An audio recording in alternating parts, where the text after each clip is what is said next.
नमस्कार दोस्तों, reality classes में आपका स्वागत है। आपका एसएससी जीडी का एग्ज़ाम जनवरी में लगा हुआ है।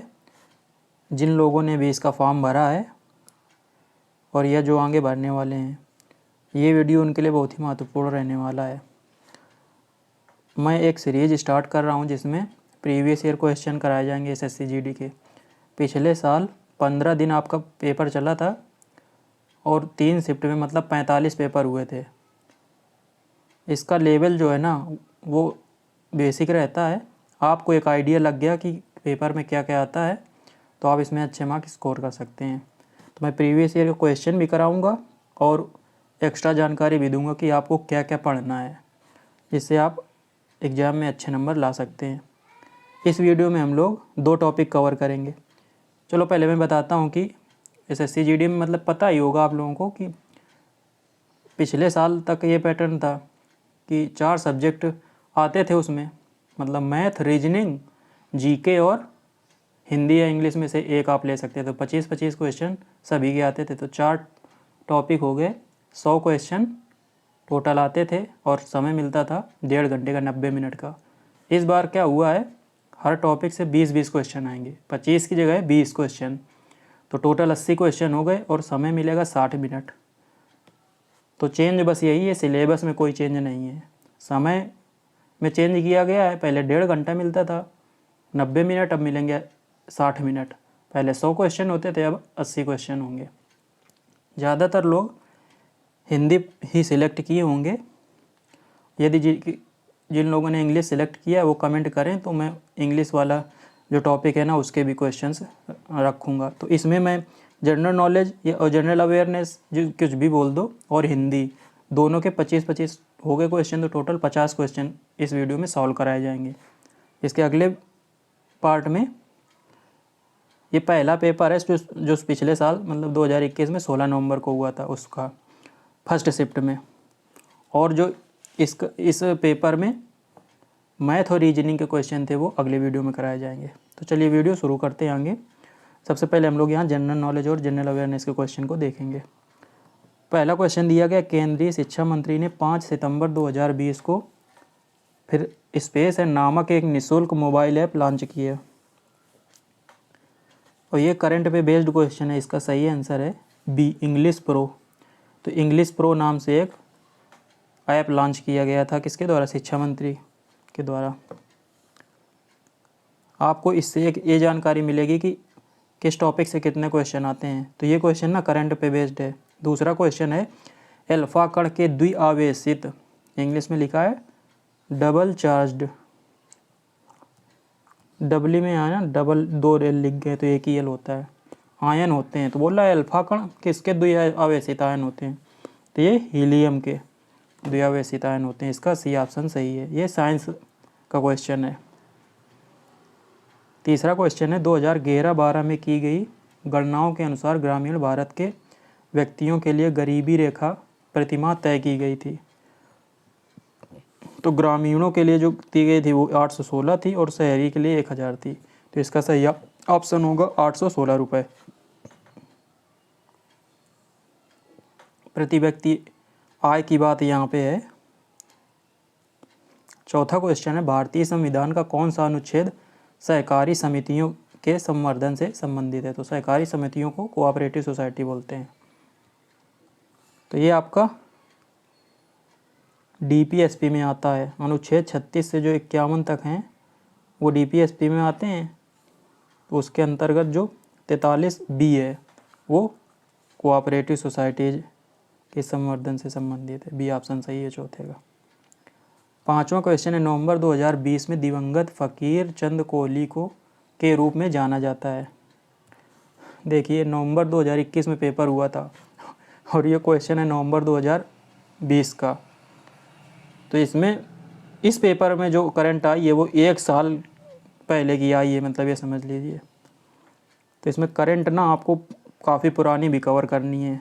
बाकी एग्जाम्स में 6 महीने की ज़्यादा इंपॉर्टेंट होती है इसमें, लेकिन इन्होंने काफ़ी पुरानी भी पूछी है।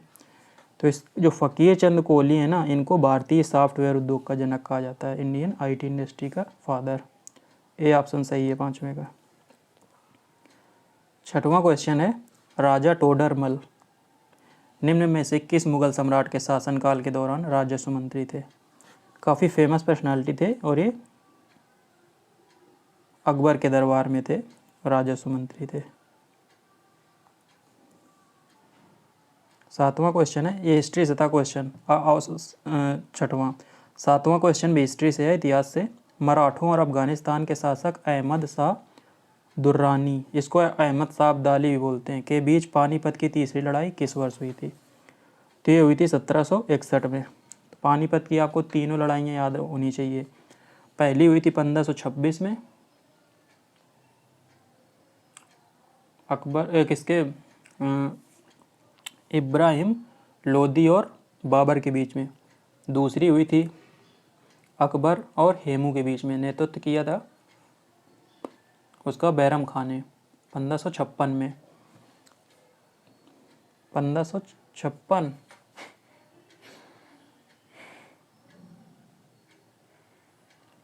1556 में, और ये तीसरी हुई थी 1761 में। 8वां क्वेश्चन है, निम्न में से कौन सा वह साधारण उपकरण है जिसका उपयोग विद्युत परिपथ को वियोजित करने या इसे पूर्ण करने के लिए किया जाता है? मतलब विद्युत परिपथ को डिस्कनेक्ट करने और उसको पूरा करने के लिए। तो इसको स्विच इसका सही आंसर है। साइंस का क्वेश्चन है, ए ऑप्शन 8वें का सही हो जाएगा। 9वां क्वेश्चन है, निम्नलिखित में से किन देशों ने मालाबार नौसेना अभ्यास 2020 में भाग लिया? तो जो मालाबार नौसेना अभ्यास है ना, ये क्वाड कंट्रीज के बीच में होता है। देखो ये भी 2020 पे पूछा है क्वेश्चन। तो क्वाड कंट्रीज जो है ना, QUAD, इसका फुल फॉर्म है क्वाड्रिलेटरल सिक्योरिटी डायलॉग। तो इसमें 4 देश हैं, भारत, USA, जापान और ऑस्ट्रेलिया। तो इन्हीं के बीच में होगा। तो कहाँ पे? बी ऑप्शन में, भारत, ऑस्ट्रेलिया, जापान और अमेरिका।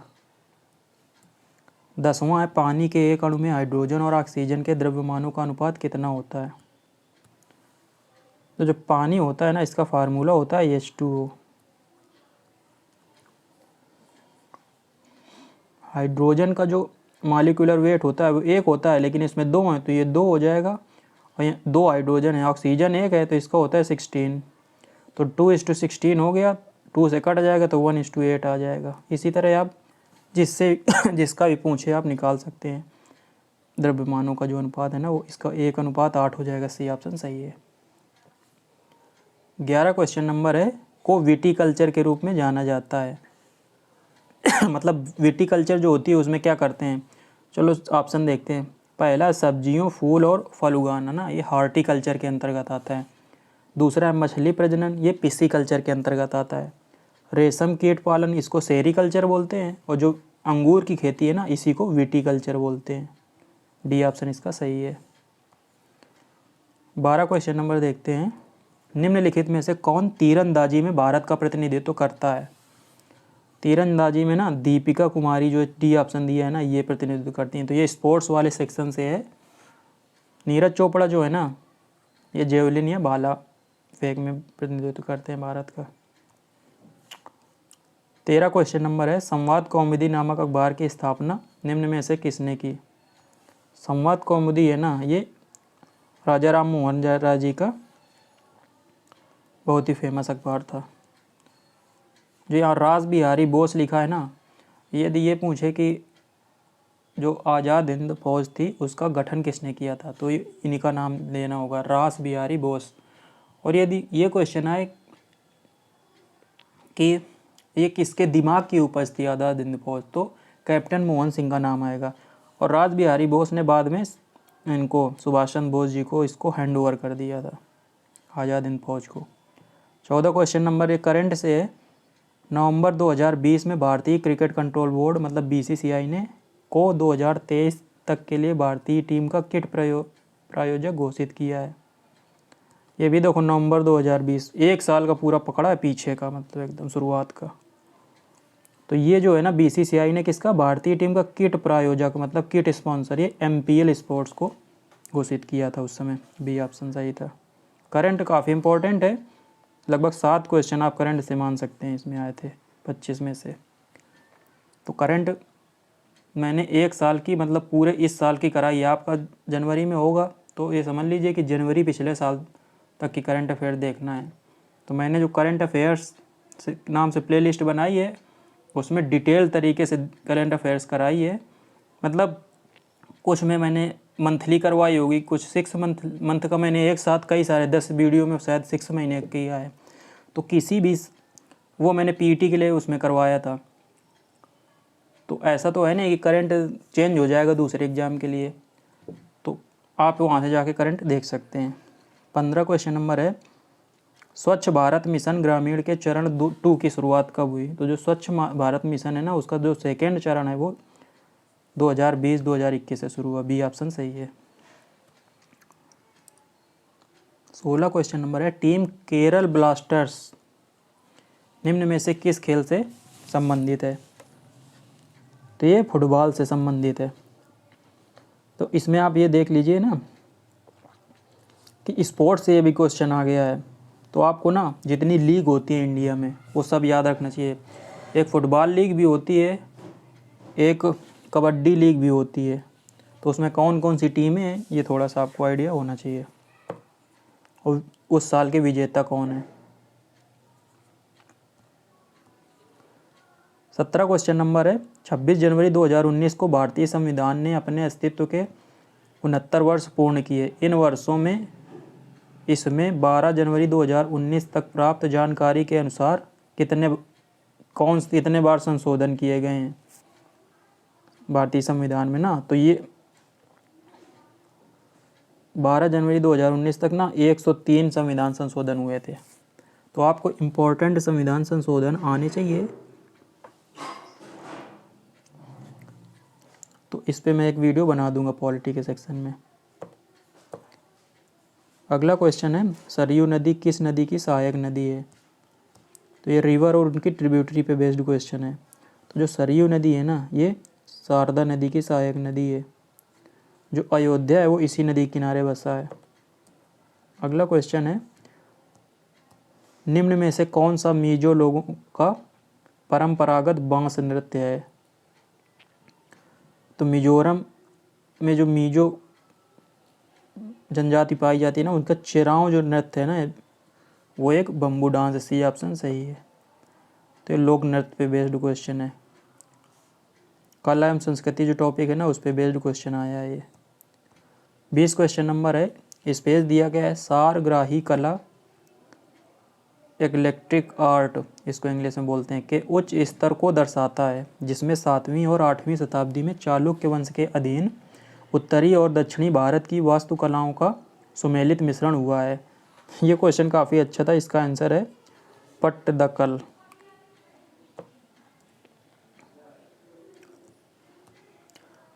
इक्कीस निम्न में से कौन अपने ययाति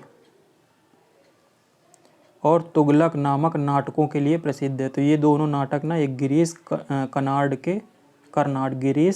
के थे, ययाति और तुगलक। ययाति काफ़ी फेमस है। 22 क्वेश्चन नंबर है, करंट पे बेस्ड है क्वेश्चन। निम्न में से किस संस्थान ने नवंबर 2020 में टीम हेलो नामक पहल की शुरुआत की थी? तो ये संयुक्त राष्ट्र यूएनओ, ये ऑप्शन इसका सही होगा। 23 क्वेश्चन नंबर है, वित्तीय वर्ष 2019-20 में निम्नलिखित में से कौन सा राष्ट्र भारत का शीर्ष व्यापारिक भागीदार था? तो पहले तो चीन था, लेकिन इस समय जब ये क्वेश्चन आया था ना, मतलब इस 19-20 में अमेरिका बन गया था 19-20 के दौरान, और अभी भी अमेरिका ही है भारत का शीर्ष व्यापारिक भागीदार। और यदि ये क्वेश्चन है कि एफडीआई सबसे ज़्यादा कहाँ से इंडिया में आती है, तो सिंगापुर से आती है, उसमें नंबर 1 है। 24 क्वेश्चन नंबर है, भारत के पंजाब से निकलने वाली 5 नदियाँ पाकिस्तान में मिथनकोट में किस नदी में मिल जाती हैं? स्पेस दिया गया है और बताना है कि किस नदी में मिल जाती हैं। तो ये पाकिस्तान में सिंधु नदी ही बहती है। इनमें से ब्रह्मपुत्र, गंगा और यमुना तो बहती नहीं। सी ऑप्शन इसका सही है। लास्ट क्वेश्चन है जीके का, 1708 में गुरु गोविंद सिंह जी की मृत्यु के बाद खालसा ने स्पेस दिया गया के नेतृत्व में मुगल साम्राज्य के खिलाफ विद्रोह किया। तो 1708 में गुरु गोविंद सिंह जी की मृत्यु हो गई थी, और उन्होंने खालसा पंथ की स्थापना की थी। ये भी क्वेश्चन आता है। तो जो खालसा था इसने किसके नेतृत्व में विद्रोह किया था मुगल साम्राज्य के खिलाफ? तो ये था बंदा बहादुर। इनका नाम बहुत ही फेमस है। डी ऑप्शन इसका सही है। ये तो हो गया आपका जीके का, जनरल अवेयरनेस का पार्ट। अब हम लोग देखेंगे 25 क्वेश्चन हिंदी के। जीके में तो मतलब आप ये समझ लीजिए कि 20 क्वेश्चन आएंगे। 20 में यदि आप 10 से 12 क्वेश्चन कर लेते हैं तो आप ठीक कैटेगरी में हैं, और 12 से यदि 14 तक आप पहुंच गए तो गिने चुने लोगों में आ जाएंगे। लेकिन उसके लिए ना जो टीसीएस पेपर कराती है कहीं से भी पूछ सकती है, स्कोप ज़्यादा है। लेकिन ये जो हिंदी वाला पोर्शन है इसमें आप एक आध क्वेश्चन तो गलत हो जाए तो कोई बात नहीं, लेकिन लगभग सभी क्वेश्चन इसमें सही होंगे, जिसके वही अच्छे स्कोर कर पाएगा। ओवरऑल इसमें गलत होना मतलब आप ये समझ लीजिए कि आपकी रैंक काफ़ी पीछे चली जाएगी। और एक एक जो नंबर है ना, अब पेपर आपका 160 नंबर का होगा, 80 क्वेश्चन आएंगे और एक क्वेश्चन 2 नंबर का होगा, और इसमें 1/4 की निगेटिव मार्किंग हुई। मतलब एक क्वेश्चन गलत होने पे 2 नंबर आपको मिलेंगे, मतलब सही होने पे 2 नंबर मिलेंगे, गलत होने पे आधा नंबर कटेगा, तो 1/4 हो गई निगेटिव मार्किंग। तो आप ज़्यादा से ज़्यादा क्वेश्चन अटेम्प्ट करने की कोशिश करिएगा इसमें। पहला क्वेश्चन देखते हैं। दिए गए वाक्य में रेखांकित खंड को प्रतिस्थापित करने के लिए सबसे उपयुक्त विकल्प चुनें। काफ़ी चीज़ें इसमें कॉमन सेंस पे बेस्ड हैं, और आपको ध्यान देना है, मैं बताऊंगा कि कौन सा टॉपिक पे बेस्ड इसमें क्वेश्चन आते हैं। तो बस आपको वो टॉपिक में देख लेने, और कहाँ से पढ़ना है वो भी मैं बता दूंगा।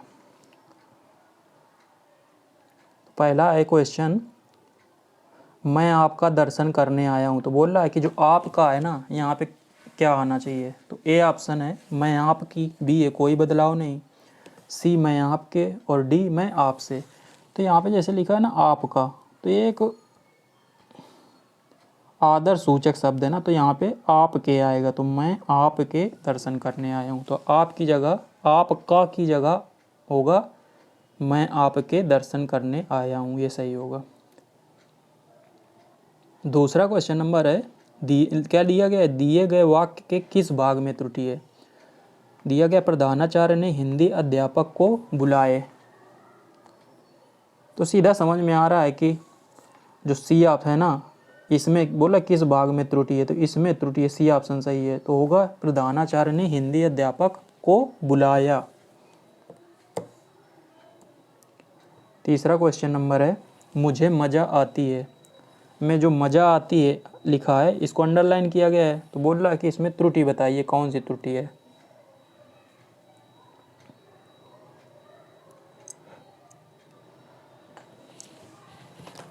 तो जो मज़ा है ना, वो मुझे मज़ा आता है, आती है नहीं यहाँ पे होगा, तो लिंग के कारण यहाँ पे त्रुटि है।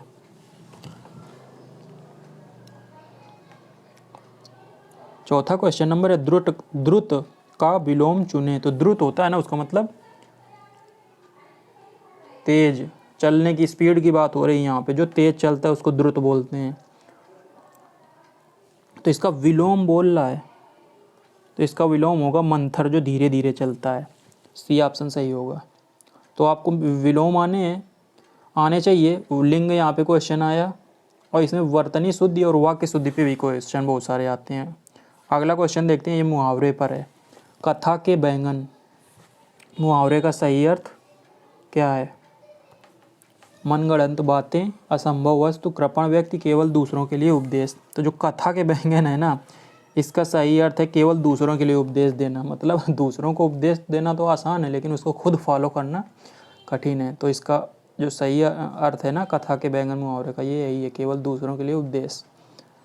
छठवां है, वह बात जो जनसाधारण में चलती आ रही है के लिए सही शब्द चुने। तो ये वाक्यांश के लिए एक शब्द पे आता है, और इसको बोलते हैं किंवदंती।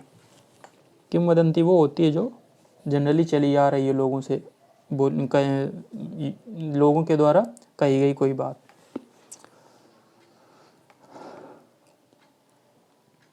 सातवां है क्वेश्चन, रिक्त स्थान भरने के लिए सबसे उपयुक्त शब्द का चयन करें। स्पेस दिया गया है, से गहने बनते हैं। तो टीन रखेंगे यहाँ पे, या सोना, या सोने, या लोहे। तो यहाँ पे सोने लिखेंगे, सोना नहीं लिखेंगे, सी ऑप्शन सही होगा। टीन से तो गहने बनते नहीं ना, लोहे से तो सोना होगा या सोने, लेकिन इसका सी ऑप्शन सही होगा, सोने से गहने बनते हैं। 8वां है आँख लगना मुहावरे का सही अर्थ। फिर से आ गया मुहावरा, तो मुहावरा ना काफ़ी इम्पोर्टेंट है, दूसरा क्वेश्चन है मुहावरे पे बेस्ड। तो आँख लगना कब होता है? झपकी आना, बी ऑप्शन सही है इसका। 9वां क्वेश्चन नंबर है, दिए गए वाक्य के किस भाग में त्रुटि है? तो ये वाक्य शुद्धि का क्वेश्चन है। स्टेशन पहुंचते ही वह फ़ोन कर दिया। तो जो हिंदी मीडियम के स्टूडेंट है ना, कॉमन बोलचाल में समझ में आ जाएगा कि स्टेशन पहुंचते ही वह फ़ोन थोड़ा होगा, उसने फ़ोन कर दिया। तो स्टेशन पहुंचते ही तो सही है, वह ना बोला ना किस भाग में त्रुटि है, तो वह सी ऑप्शन इसका सही होगा। अगला 10वां क्वेश्चन है, सामान्य नियम के विरुद्ध बात, वाक्यांश के लिए एक शब्द। देखो फिर से आ गया वाक्यांश के लिए एक शब्द। तो वाक्यांश के लिए एक शब्द, मुहावरे और पर्यायवाची, ये सब आप मैंने UPSSC PET के लिए जो हिंदी पढ़ाई है ना, उसमें एक एक वीडियो सभी पे बना है। और वो किसी भी एग्ज़ाम के लिए, मतलब RO तक के लिए उसमें मतलब इतना लिखा है कि उसमें भी आप इतने से आ जाएगा। तो ये जो पोर्शन मैंने बताया, वाक्यांश के लिए एक शब्द, मुहावरे और विलोम शब्द और पर्यायवाची, 4 टॉपिक हो गए ना। ये आप इन चारों टॉपिक पे वीडियो बने हैं, वहाँ पे जाके आप देख सकते हैं। जो इम्पोर्टेंट जितने भी हैं वो सब मैंने वहाँ पे करा दिए हैं। अब ये सब ना अथाह हैं तो ढूंढना मुश्किल रहता है, तो मैं जितने भी एग्ज़ाम्स में पूछे गए इम्पोर्टेंट वो सब वहाँ पे रख दिया है। और इतने ज़्यादा मैंने उसमें काफ़ी रखे हैं, मतलब पर्यायवाची जैसे है तो उसमें मैंने नंबर कम रखा है, लेकिन एक के कई सारे लिखे हैं। तो एक आपको आइडिया मिल जाएगा और उससे जब ऑप्शन आएंगे तो आप टिक कर सकते हैं। और रिवीजन तो बहुत इम्पोर्टेंट है। तो सामान्य नियम के विरुद्ध जो बात होती है ना, जैसे बोलते हैं अपवाद, वाद, संवाद, विवाद तो वैसे भी नहीं होगा। तो अपवाद है ना, एक्सेप्शन जिसको बोलते हैं कि हर चीज़ में एक्सेप्शन होते हैं। तो सामान्य नियम के विरुद्ध बात के लिए अपवाद शब्द यूज किया जाता है। सद्भाव का विलोम, देखो फिर से विलोम आ गया। तो सद्भाव का विलोम ना दुर्भाव होगा। स्वभाव, गुस्सा, क्षम्य तो होगा नहीं। रिक्त स्थान के लिए उचित शब्द चुने। 12 क्वेश्चन नंबर, तीनों स्पेस दिया गया के स्वामी इसलिए त्रिलोकीनाथ कहलाते हैं। तो वैसे तो तीनों लोकों के स्वामी के लिए तो यहाँ पे लोकों आएगा, लेकिन ऑप्शन यहाँ पे देखिए, ए में दिया है भुवनों, बी में है धरती, सी में है आकाशों और डी में है भवनों। तो लोकों की जगह यहाँ पे सही सबसे उचित होगा वो भुवनों। तो तीनों भुवनों, भवनों तो होगा नहीं, तो घर थोड़ी होता है, 3 घर के स्वामी तो थोड़ा बोलेगी त्रिलोकीनाथ। तो तीनों भुवनों के स्वामी को त्रिलोकीनाथ कहलाते हैं। 13 है, गुण दोष का समरूप मूल्यांकन करने वाले के लिए एक शब्द। फिर से आ गया वाक्यांश के लिए एक शब्द। तो जो गुण दोष का मूल्यांकन करता है उसको समीक्षक बोलते हैं, डी ऑप्शन सही है। 14 क्वेश्चन नंबर है, दिए गए वाक्य में रेखांकित खंड को प्रतिस्थापित करने के लिए उपर्युक्त विकल्प का चयन करें। पिताजी मेरे लिए कुछ कपड़े ले आए। तो मेरे लिए की जगह हम लोग क्या यूज करेंगे? किसी बदलाव की आवश्यकता नहीं है। मेरे के लिए, मेरे को, मुझे ना, तो देखो इसका ना ए सही है, बिल्कुल सेंटेंस सही है। पिताजी मेरे लिए कुछ कपड़े ले आए। कभी कभी ये ना कोई चेंज नहीं है, ये भी सही हो जाता है। अब यहाँ पे 15 क्वेश्चन नंबर में वर्तनी शुद्धि कहा गया, सही वर्तनी वाले शब्द का चयन करें। तो मैंने वर्तनी शुद्धि और वाक्य शुद्धि पे भी वीडियो बनाया है, वहाँ पे जाके आप PET के लिए जो प्लेलिस्ट बनी होगी हिंदी की, उसमें देख सकते हैं जाके। और वर्तनी शुद्धि के लिए मैंने जितने शब्द वहाँ पे लिखे हैं वो मोर देन सफिशिएंट है, मतलब मैंने जितने इम्पोर्टेंट हैं वो सभी रख दिए हैं। तो सही वर्तनी वाले शब्द का चुनना, तो अनधिकार ये सही होता है, ए ऑप्शन सही होगा। 16 है, कमल का समानार्थी शब्द चुने। तो कमल का समानार्थी या पर्यायवाची एक ही सिद्ध है ना, तो कमल को अरविंद भी बोलते हैं, ए ऑप्शन सही हो गया 16 का। 17 है, रिक्त स्थान को भरने के लिए उपयुक्त विकल्प का चयन करें। मेरी स्पेस है कि मुझे 4 दिन की छुट्टी दी जाए। पूजा, पूजा तो होगा नहीं। याचना आ सकता है, प्रार्थना भी आ सकता है, आराधना है, आराधना तो होगा नहीं। तो 17वें में ना याचना या प्रार्थना हो सकता है, लेकिन जो इसमें प्रार्थना है ना वो ज़्यादा सही है। याचना कुछ चीज़ मांगने के लिए होता है ना, वस्तु वगैरह के लिए, वो प्रार्थना यहाँ पे सही होगा। मेरी प्रार्थना है कि मुझे 4 दिन की छुट्टी दी जाए। 18 क्वेश्चन नंबर है, सही वर्तनी वाले शब्द का चयन करें। फिर से आ गया वर्तनी। तो जो मात्रहीन लिखा ना डी नंबर में, ये इस तरह से मात्रहीन लिखते हैं। 19 है यमुना का समानार्थी शब्द चुने या यमुना का पर्यायवाची ना, तो अर्कजा बोलते हैं यमुना को। ये जो निम्नगा है ना, ये नदी का है। जो तड़ाग है ये तालाब का है। 20 क्वेश्चन नंबर है, रेखांकित खंड को प्रतिस्थापित करने के लिए सबसे उपयुक्त विकल्प का चयन करें। वाक्य शुद्धि समझ लो एक तरीके से। इसमें ऑप्शन भी दे देते हैं तो ये थोड़ा इजी हो जाता है। मेरी गाय को छूने का उत्साह कभी कोई नहीं कर सकता क्योंकि वह मारती है। तो जो लोग गांव से बिलोंग करते हैं उनके लिए तो ये थोड़ा इजी हो जाएगा। तो ऑप्शन देखते हैं, मेरी गाय को छूने का हिम्मत, तो यहाँ छूने का हिम्मत तो होगा नहीं। बी है मेरी गाय को छूने का साहस, बी सही लग रहा है। तीसरा है नो चेंज, मेरी गाय को छूने का उत्साह, ये उत्साह तो कहीं से भी जच नहीं रहा है, तो मतलब नो चेंज वाला तो होगा नहीं। मेरी गाय को छूने की मेहनत, इसमें भी ये भी बेकार है, मतलब कुछ मैच नहीं कर रहा, तो बी ऑप्शन बी का सही है। अब 21 से 25 इसमें 4 क्वेश्चन गद्यांश पे बेस्ड हैं, तो गद्यांश भी मैंने यहाँ पे लिख दिया है। अब इसमें 25 क्वेश्चन आए तो 4 क्वेश्चन गद्यांश पे आए, सभी पेपर का सेम पैटर्न है। तो अब 25 की जगह 20 क्वेश्चन आएंगे हर सब्जेक्ट में इस साल, जो आपका पेपर होगा जनवरी 2021 में, मतलब 2023 में जो डेट दी गई है उसमें 5 की जगह 4 क्वेश्चन आ सकते हैं। तो 21 से 25 से समझ लो 5 नंबर इसी पे बेस्ड हैं। और गद्यांश भी बिल्कुल छोटा है, देखो हमने लिखा है जब इतना, उसमें 4 ही लाइन में आ गया है, पेपर में जब आएगा। पढ़ते हैं, बहुत ईजी है। एक साधु थे, भिक्षाटन से मज़े से दिन गुजारते और आनंद पूर्वक भजन करते। भिक्षाटन मतलब भिक्षा मांगते थे और वो आनंद से दिन गुजारते और भजन करते थे। एक दिन महत्वाकांक्षा सिर पर चढ़ी, झोपड़ी के चूहों से निपटने के लिए एक बिल्ली पाली। मतलब उनके झोपड़ी में चूहे थे तो उन्होंने सोचा कि इस चूहों को ख़त्म करने के लिए बिल्ली पाल लें, तो उन्होंने बिल्ली पाली। अब बिल्ली के लिए दूध की ज़रूरत पड़ी तो गाय खरीद कर ले आए। गाय को साज संभाल के लिए महिला की आवश्यकता पड़ी तो महिला से शादी कर ली और परिवार बना लिया। संत बनकर लोक कल्याण करने का लक्ष्य कहीं से कहीं चला गया। भौतिक आकांक्षाओं का जाल जंजाल इतना बढ़ गया कि परमार्थ का लक्ष्य पूरा करने के लिए कुछ भी नहीं बचता था। सारी क्षमता उसी में ख़त्म हो जाती थी। यहाँ पे हो नहीं लिखा तो मैंने भी नहीं लिखा, उसमें ऐसे ही आया था, लेकिन यहाँ पे होना चाहिए सारी क्षमता उसी में ख़त्म हो जाती थी। सपनों का जमघट ही शेष रह जाता है। कहने का तात्पर्य यह है कि हमें हमारे लक्ष्य की ओर ध्यान देना चाहिए। ये आपका हो गया पैसेज। अब देखिए कितने बिल्कुल इजी क्वेश्चन है। 21 देखते हैं, साधु अपना निर्वाह कैसे करता था, स्पेस दिया, निर्वाह करके करता था, भिक्षाटन लिखा हुआ, सीधी सी बात, तो 21 का सी सही हो जाएगा। 22 है आवश्यकता के स्थान पर उचित शब्द लिखिए। अवश्य, जरूरत, अक्लमंद, परिश्रम, तो आवश्यकता का मतलब जरूरत होता है, बी ऑप्शन सही है।